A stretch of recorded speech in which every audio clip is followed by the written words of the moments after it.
Greetings YouTube, Cross-Train here. Today I am in the world of tanks again, and I am in my Jagdpanther II, which is a Tier 8 German TD. Let me get this rolling while I kind of give you the lead into this battle.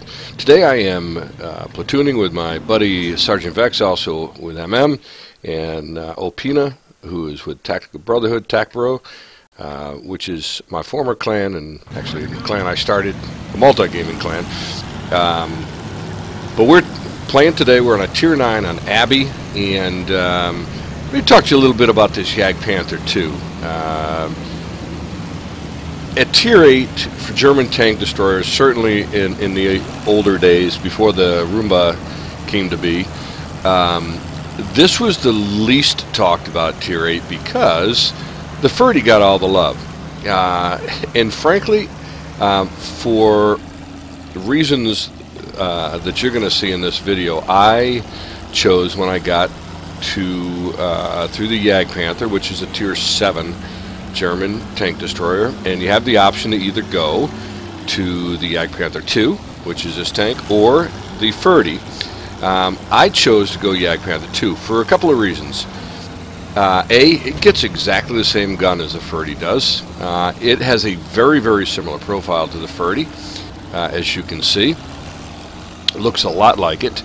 Has a lot of the same characteristics, but what it has that the Furdy does not have is speed, flexibility, the ability to move from one part of the field to another to react, and again, it has that same big gun, the same armor that can be trollish. Not always, but it certainly can be trollish. So I chose this tank. Now, I still haven't bought the Furdy. I have researched it. I love the Jagdpanther enough to research both these tanks, but just haven't bought it as yet. So I have moved on to the Jagdtiger at this point, which, by the way, I love. I've laid a couple of replays out of the Jagdtiger, so you know that I love them if you follow the channel. But last night we were playing some 8, so I decided to take the JP2 for a spin again. So here we are on the 1-2 line, which is the part of this map that you need to control. And you can see we've got a pretty even fight in terms of numbers of tanks on here. I am using this hill in front of me as a hold-down position. I've got a T-29, I got a Tiger II, we've got a KV-3 out there, and they are going to try to pen me here. The T-29 thinks he's in good shape. I shoot the commander's hatch, though. You can see how big this thing hits. I've hit 3 times already for 1,558 damage. Tiger II as well as tracked. Command, look how accurate these German lasers are. Just absolutely crazy. There is a Furdy. In fact, you can see the Tiger II bounced off me. The Furdy is going to bounce off me. Of course, I did bounce off him as well, until I decided to shoot that just to the left of his manlet. You can see put one in there for 453 on him. So in very short order, I've already scored 2,480 hit points of damage. They backed off here, so I decided to go up in the middle here and try to help in the middle. Again, this tank has the mobility to be able to do this a little bit. Unfortunately, my platoon mate here, Vexy, was in my way. The Type 59 did get one shot into me, but I put one in his side, but didn't do anything. So we are in decent shape. You can see down in this corner here that our tanks are coming around the back side, and so what happens is these guys push on us hard. You can see there's 4 tanks coming in. I'm thinking, oh boy, and I'm trying to get out of there, but I'm having a hard time getting out of there. You can see all those bounces. So there's 2 more bounce T-29, the Tiger II. Jagdpanther got one in me, but he must have the small gun. He only hit me for 229, so no, 299. He must have the small gun on that thing. So we are in pretty decent shape up there. Vex Unit 110 is holding that corner very nicely. And just like that, their little mini push kind of ended in disaster for them right there. And at this point in time, we have a pretty commanding lead. 4 tanks here. I've got 3,897 damage put out at this point. So I decide at that point to go ahead and fix my engine, because last sighting the Ferdy was coming down the 6-7 line here. So I was thinking he was maybe going to flex back to the base. So my idea was to roll around to the base and kind of intercept him. But as you'll see in a minute, he flexed back to their base when I've already committed to this route. So I will take the somewhat circular route to get here and then back up to the middle road. So you can see what happens. There's a Ferdy shows up. We've got all kinds of tanks overlooking them, but this game gets unnecessarily close in just a minute. Again, this is something that the Ferdy just simply couldn't do. You can see here I'm hitting a speed of 60 kilometers an hour downhill. I can regularly do 50 plus on flats. So again, I'm rolling slightly uphill and almost at 50 kilometers an hour right now. So this tank just moves around so well. If you haven't played this tank and you like mobility, you prefer mobility and speed over, you can see their Ferdy's getting beat up at this point. I decided to see if I can go get some shots from the middle.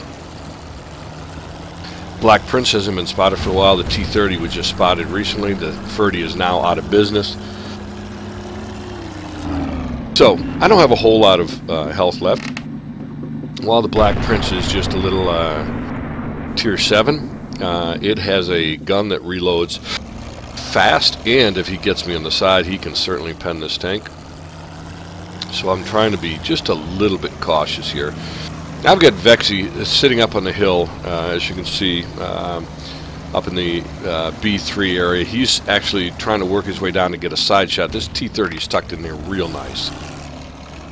So again, I just tell him I'm going to come up and try to keep this T-30 lit for you, and hope I don't take one in the side by the Black Prince. So I decided to go over and hang out right underneath this hill to hope to at least get him lit. One thing I want to do, because I will die in one shot to this T-30, is to climb up that hill at him. So what I told Vexy on TS was, while the Black Prince was spotted over there, which is good for us, is I decided that I was going to go up and put pressure on this T-30 from the other side as well. Again, this is doable only because of the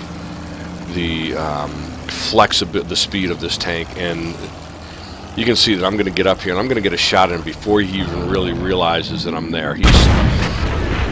He's starting to turn his body. I already put one in him for 512.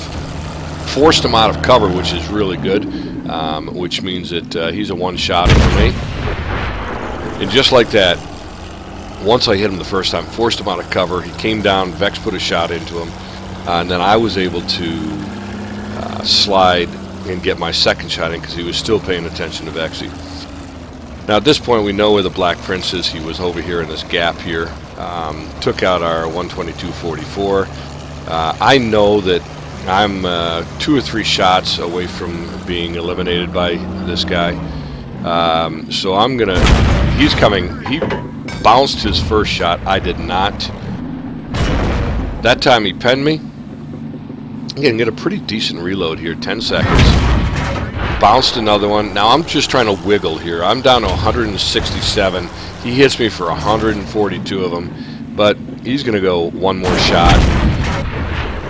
Too bad for him. He bounced his last shot that would have eliminated me, and that gave me the opportunity to put that finishing shot into him. So let's see if we can see. He put a couple of shots into my lower plate, somebody put one into my machine gun port, which is a pretty good shot. I don't know if that was earlier in the engagement or if that was the Black Prince. If the Black Prince hit that, that was a pretty good shot from, I know he's not terribly far away, but he's far enough away to have, that's kind of an impressive shot. But at any rate, we were able to get up here on the cap and put that pressure on, and really, the Black Prince really didn't have much of a chance. Certainly with three of us shooting at him, he didn't have much of a chance. But I was able to, I believe I put all three of the shots into him that killed him.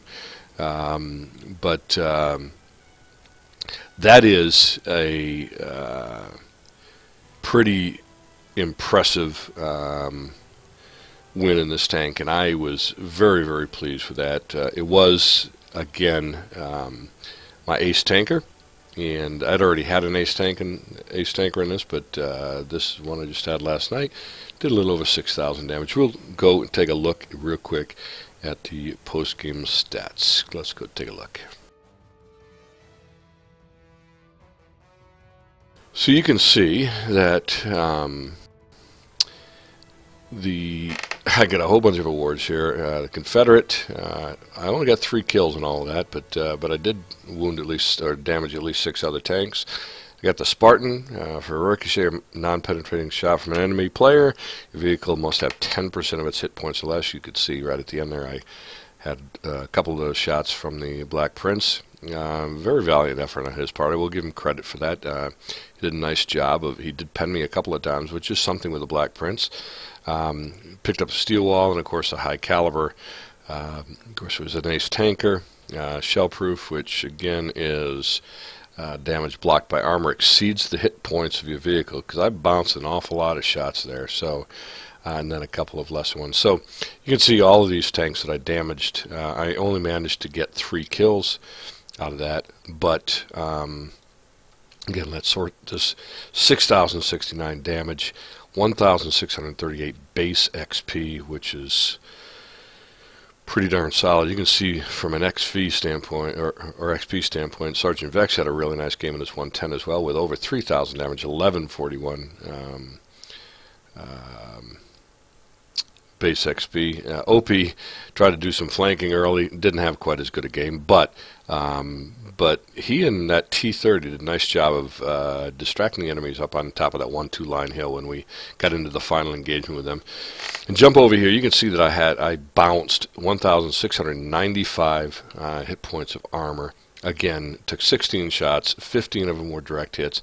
I did bounce 2 of those 15 that I hit, so penned on 13 of them, and damage to my assistants was 778. Drove a little bit during this match as well. So again, if you've everybody's kind of in love with the Ferdy, and that's fine. Ferdy's a great tank. I see.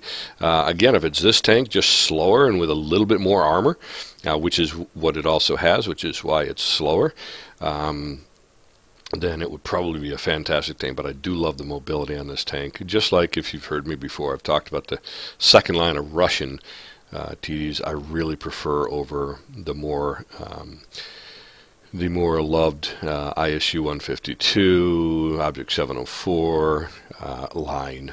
I prefer the SU 100M, the SU 101, that line that leads to the Object 263, which, by the way, I like much better than I like the Object 268 as well. And mainly because of its mobility, its higher rate of fire, and in the speed with which it gets around. So it's one of the reasons why the Jagdpanther II is one of my, if not my favorite Tier 8 tank destroyer. It's certainly one of my favorites I've ever played. So love this tank. Good game in it. Hope you enjoyed that. If you did, love to have you drop a like on the video. If you got anything you want to say, any comments, a couple of mistakes I made in there, certainly. Probably went a little foolishly up on top of the hill in 1-2, and I should have stayed back just a little bit, but fortunately I had some help, was able to weather that storm, although I did give up a whole lot of hit points to do so. But at the end of the day, it worked out okay.